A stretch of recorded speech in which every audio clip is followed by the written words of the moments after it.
All right, this is just a brief video explaining how to calculate partial eta squared eta squared for a factorial ANOVA.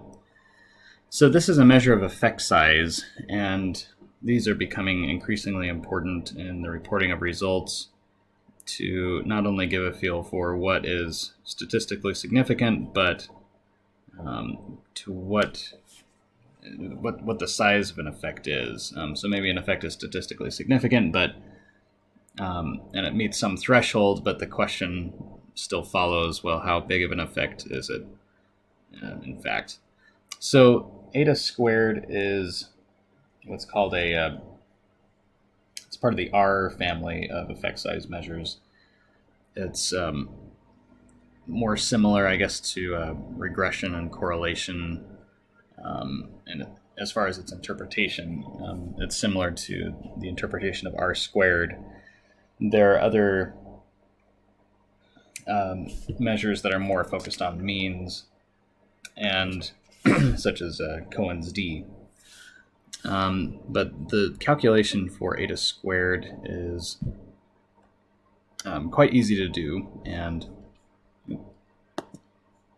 I'll go ahead and just demonstrate briefly how to do it. So this is an ANOVA that we've already conducted. You have this fictitious experiment with 3 levels of this independent variable and 2 levels of this one. We've run the ANOVA using the data analysis tool pack, and these are the results that we have here. Okay, now I've copied here the formula for eta squared for a factorial ANOVA, for a factorial ANOVA. Eta squared for a main effect, you take the sum of squares for the main effect and divide it by the sum of squares for the total sum of squares. Okay, and for an interaction, same thing, you just select the other sum of squares for the interaction divided by the total. Okay, so this is a pretty straightforward calculation.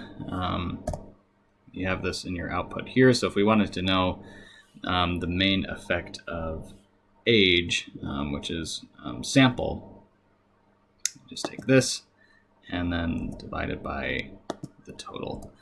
Okay, so we have an eta squared of 0.05. Now, how this is interpreted is that about 5.5% of the total variability, the overall variability in this data, is explained by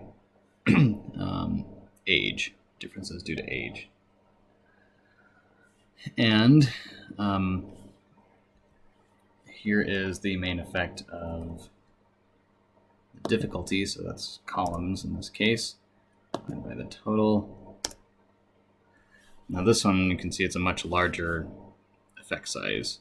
So about 35% of the overall variability in the data is explained by differences in difficulty.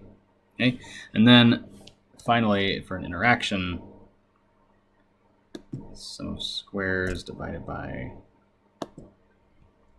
total, we have about 8.9% of the variability across all the data that's explained by the interaction between age and difficulty.